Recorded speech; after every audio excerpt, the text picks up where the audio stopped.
Under-19 opener Hyderabad player Aaron George చరిత్ర సృష్టించాడు.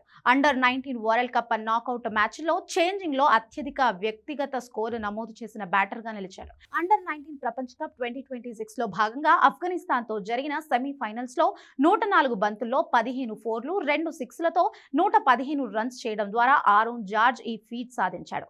ఈ నేపథ్యంలోనే 14 ఏళ్ల వరల్డ్ రికార్డును కూడా బ్రేక్ చేశాడు.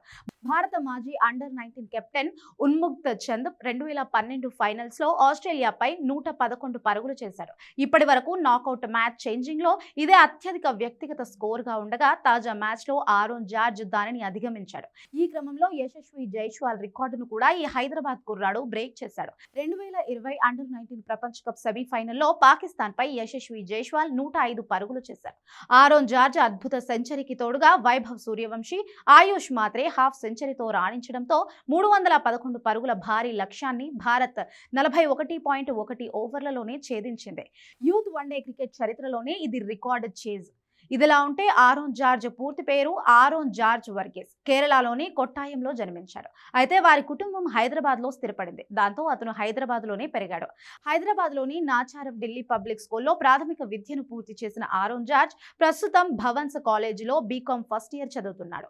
ఆరోన్ జార్జ్ తండ్రి కూడా క్రికెటర్ అవ్వాలని కలలు కన్నా సాధ్యం కాలేదు. దాంతో తన కొడుకు ద్వారా ఆ కలను నెరవేర్చుకునే ప్రయత్నం చేస్తున్నారు. గతేడాది జరిగిన అండర్-19 ఆసియా కప్ లో భారత్ తరఫున ఆరంగేట్రం చేసిన ఆరోన్ జార్జ్ పాకిస్తాన్ పై 85 పరుగులతో కీలక ఇన్నింగ్స్ ఆడాడు. కుడి చేతి వాటం బ్యాటర్ అయిన Aaron George of break bowling కూడా చేయగలడు. ఈ మ్యాచ్ లో ముందుగా బ్యాటింగ్ చేసిన ఆఫ్ఘనిస్తాన్ నిర్ణీత 50 ఓవర్లలో 4 వికెట్లకు 310 పరుగులు చేసింది. ఫైసల్ షినోజాడా 93 బంతుల్లో 15 ఫోర్లతో 110, ఉజైరుల్లా నియాజై 86 బంతుల్లో 12 ఫోర్లు 2 సిక్స్లతో 101 నాట్అవుట్ సెంచరీతో రాణించారు. భారత బౌలర్లలో దీపేష్ దేవన్ రైన్, కాన్షిక్ చౌహాన్ రెండేసి వికెట్లు తీశారు. శుక్రవారం జరిగే ఫైనల్లో ఇంగ్లాండ్ తో భారత్ తలపడనుంది. ఈ టోర్నీలో టీమిండియా ఒక్క మ్యాచ్ లో కూడా ఓడిపోలేదు.